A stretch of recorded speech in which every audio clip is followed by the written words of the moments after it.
Si tu es un enfant qui se comporte comme celle de l'histoire, ouvre grandement tes yeux parce qu'il y a quelque chose de très mystique qui se passe sous ton toit et dont tu ne constates pas. Voici le récit des faits. Mon papa couche avec moi depuis toute petite. Quand j'ai perdu ma maman, il est venu me récupérer dans la famille de ma maman. Et une fois chez lui, avec son épouse et les autres enfants, tout allait bien. Nous nous entendions bien. À un moment donné, il m'a dit que si je voyais mes règles, que je ne manque pas de lui dire et que je ne le dise à personne d'autre. Et c'est comme ça qu'un jour, j'ai vu mes règles, je suis allée vers lui, je l'ai informé. Il m'a demandé de ne le dire à personne. Il est sorti, il m'a acheté les serviettes hygiéniques. Il a ramené, il m'a appelé dans la chambre. Il m'a demandé de baisser mon slip, j'ai baissé. Il m'a nettoyé.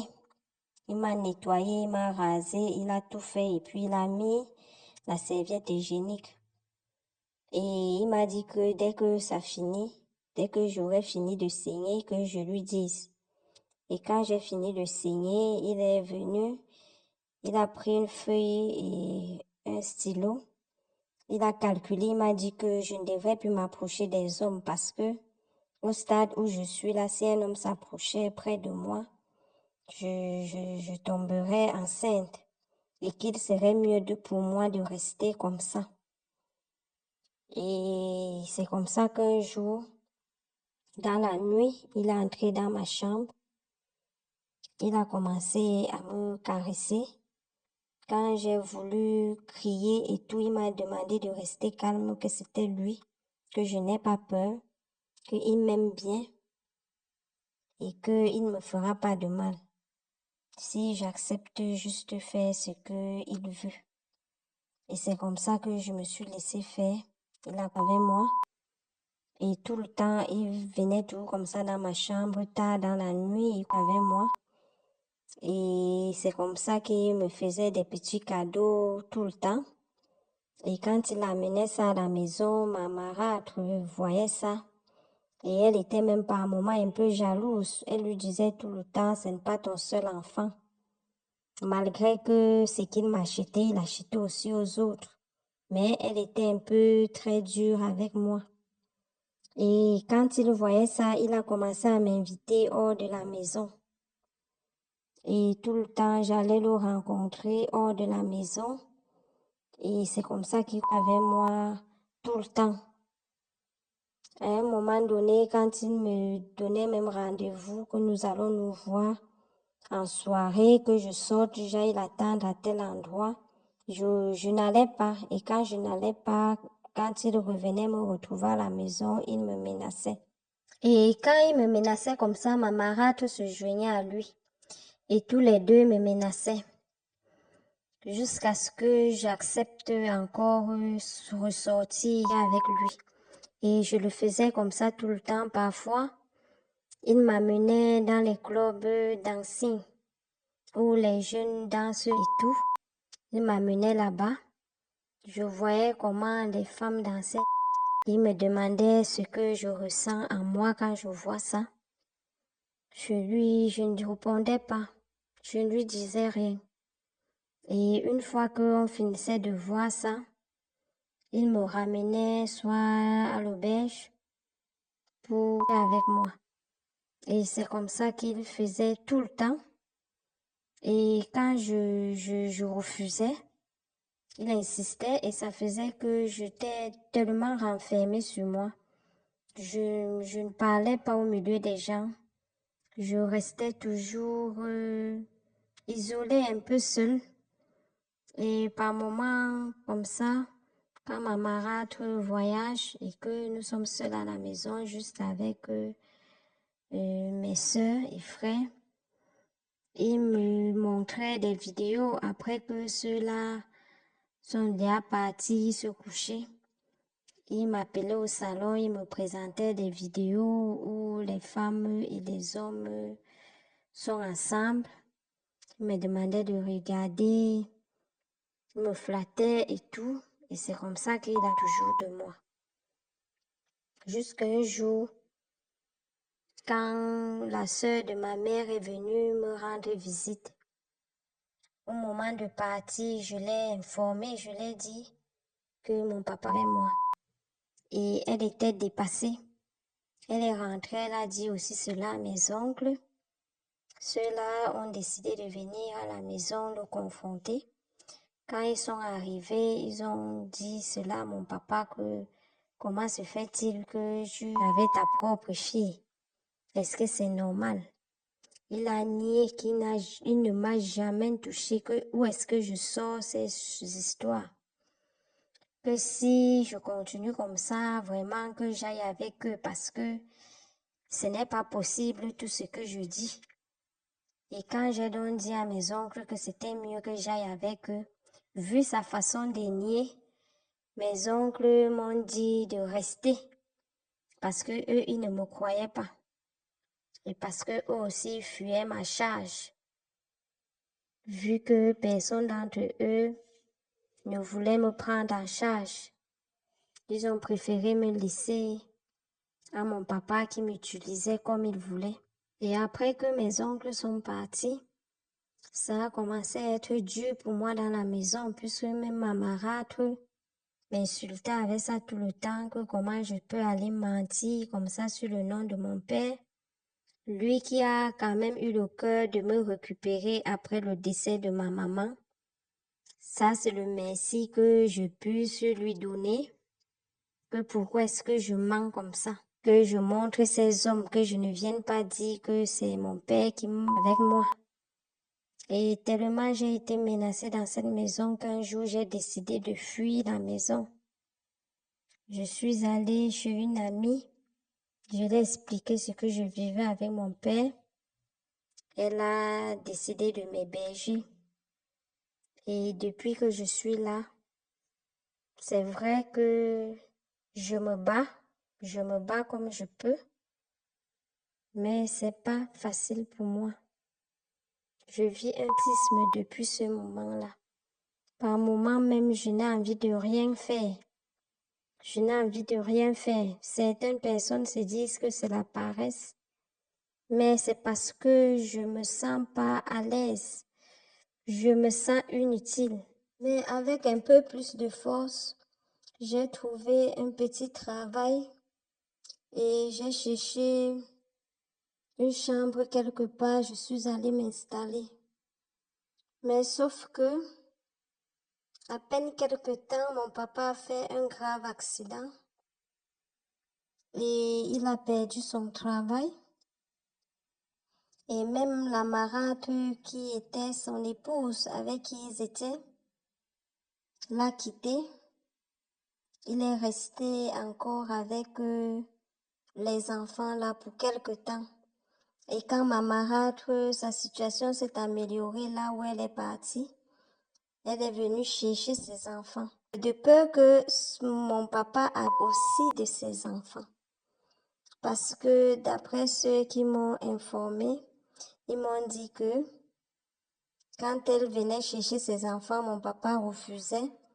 Et elle a dit à mon papa que tu veux continuer à rester avec mes enfants pour les aider comme tu as de ta première fille. Et c'est comme ça que mon papa, avec toute la honte, a décidé de laisser les enfants partir. Et quand les enfants sont partis, il est resté seul. Il a essayé par le biais de son petit frère de me recontacter. Et quand son petit frère m'a contacté, j'ai tout expliqué à son petit frère ce que je vivais avec lui. Et son petit frère était dépassé. Et il m'a demandé de pardonner à mon père. Et mon père aujourd'hui, il n'a personne pour s'occuper de lui. Il est tout malheureux. Et même où il habitait, le bailleur lui a mis à la porte. Il a été obligé de rentrer au village. Et quand son petit frère a tellement insisté, ça m'a fait très mal de le savoir dans cette situation. Et j'ai décidé un jour avec mon ami là, celle qui m'avait hébergée quand j'étais dans toutes ces difficultés. Je lui ai demandé si elle pouvait m'accompagner et que nous irons avec le petit frère de mon papa. Et une fois au village, j'ai vu mon papa comme ça. J'avais très peur de lui, mais il était tellement malheureux, tellement malheureux. Quelque temps après, j'ai rencontré mon fiancé et le jour du mariage, mon papa était présent. Mais il avait honte, il était bizarre et les gens ont remarqué qu'il n'était pas dégagé. Et c'est comme ça que un membre de la famille de mon père est allé siffler à une de mes belles-sœurs. C'est que j'avais vécu avec mon papa dans mon enfance. Et c'est comme ça qu'après le mariage, ma belle-sœur, là, elle a son tour à propager cette nouvelle partout dans ma belle famille. Et c'est comme ça que mon mari, mon fiancé, a été au courant puisque moi-même je ne l'avais pas dit. J'avais honte de lui dire ce que j'ai vécu. Et c'est comme ça que quand il a été informé, à peine notre mariage, tout n'allait pas. Il avait un dégoût total de ma personne. Il me rejetait tout le temps, il me posait la question de savoir comment est-ce que ça se passait. Et j'étais obligée de l'expliquer ce que j'ai vécu avec mon papa. Et il n'avait plus envie de moi. Il n'avait plus envie de moi. Par un moment, on pouvait même être comme ça ensemble. À un moment, il s'arrête, il me demande comment est-ce que ça a été possible. Et cette situation me traumatise. Au jour d'aujourd'hui, moi-même, j'ai un enfant et je n'arrive pas à être stable. J'ai tout le temps peur, même de laisser mon enfant seul comme ça. Je me dis toujours que quelqu'un pourra le faire du mal. Je ne suis pas stable moralement. Je ne suis pas stable moralement. Au point où, quand je suis dans une même pièce comme ça avec mon papa, lui et moi, nous n'arrivons pas à nous regarder dans les yeux. Et il continue à souffrir avec son accident. Certains membres de ma famille paternelle trouvent que je dois vraiment m'occuper de lui. Mais chose que je ne refuse pas, mais je n'ai pas cette force-là. Je n'ai pas ce courage-là. Lui et moi, quand il me parle même, c'est à peine si j'ai la force de répondre. Quand il m'adresse la parole, je suis glacée, j'ai peur. Je n'arrive pas à le regarder comme ça dans les yeux. Au point où, quand il a fallu l'opérer pour l'accident qu'il avait fait, j'allais à l'hôpital, mais on ne se parlait pas. On ne se parlait pas. Et après son opération, il fallait qu'il rentre en famille pour que nous puissions repartir à l'hôpital pour les pansements. Je ne l'ai pas accueilli chez moi. Je ne l'ai pas accueilli chez moi. Nous sommes partis chez un de ses cousins. C'est là-bas qu'il est parti rester pendant tout ce temps-là. Et je n'avais pas vraiment la force, comme je vous le dis, de l'approcher. Je n'ai pas cette force-là jusqu'à aujourd'hui. Certains trouvent qu'il est négligé par moi, mais ils ne savent pas la douleur que je ressens quand je le vois. Famille, tu as écouté l'histoire là. Il y a une chose que je n'arrive jamais à comprendre. Comment tu peux mettre un enfant au monde et tu fais ce que le monsieur l'a fait? Moi, je n'arrive pas à comprendre. Même ces gens-là qui restent, ils ont même seulement la pensée. Vous Vous allez croire que ce sont encore des gens normaux comme vous et moi. Sensibilisez vos enfants, que ce soit leur propre père, que ce soit vos maris, que l'enfant va rester, tu n'es pas là, tu es peut-être en voyage, tu es parti un 2, je ne sais pas quoi.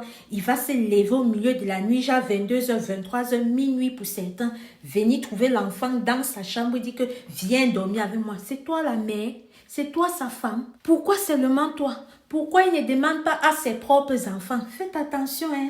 Faites attention, même si c'est un monsieur qui a l'emprise sur vous, trouvez le courage de parler. Parce que tu vas te dire que ça va se faire une fois, ça ne va pas se faire une seule fois. Ça va aller 2, 3, 4, 5, 6 fois et ça peut finir comme celui de la sœur. Voilà sa vie aujourd'hui. Vraiment, ma tata, merci pour ton histoire. Merci parce que je suis sûre que ça va pouvoir donner le courage à certaines personnes de dire non. Ou alors le courage à certaines personnes de parler. Ou bien même ceux-là, même que vous avez un enfant qui vous a dit un truc comme ça, là, vous faites genre. Comme les frères, là, ont fait. Faites attention, hein. Le karma existe. C'est d'abord de ça qu'il s'agit. Ici, Alicia Lotus, on se dit un bonsoir ou un bonjour en fonction de ton fuseau horaire. N'hésite pas à nous retrouver demain pour nos prochaines histoires. N'oublions pas d'être prudents, de prier sans cesse parce que le dehors est miné. Merci.